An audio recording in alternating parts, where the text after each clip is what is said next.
Hello friends, नमस्ते, प्रणाम, स्वागत है आप सभी का। ये है वंदना दुबे जी और मैं हूँ लोकगीत भाई रंजना से आपकी रंजना बहन। तो हम लोग दोनों लोग सुनाएंगे आप लोगों को बहुत ही प्यारा सा गारी गीत। आप लोग सुनिए और अपना ढेर सारा प्यार दुलार आशीर्वाद दीजिएगा। मेरे परम प्रिय मित्रों, आप सभी से निवेदन है। अरे हे दुबे राम अपन बहिनी समारा तोहार बहिन भागेली। अरे हे दुबे राम अपन बहिनी समारा तोहार बहिन भागेली। वो तो हथवा में लिहाली रौरी चिरौरी करावेली। वो तो हथवा में लिहाली रौरी चिरौरी करावेली। वो तो जालिया जरिया बजरिया नजरिया लड़ावेली। वो तो जालिया जरिया बजरिया नजरिया लड़ावेली। वो तो खालिया मसा समोसा भरोसा धरावेली।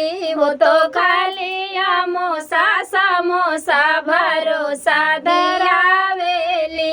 अरे हे हो अपन बहिनी समारा तोहार बहिन भागेली। अरे हे हो समधिया रमाय अपन बहिनी समारा तोहार बहिन भागेली। वो तो जालिया जरिया बजरिया नजरिया लड़ावेली। वो तो खातिया मोसा समोसा भरोसा धरावेली।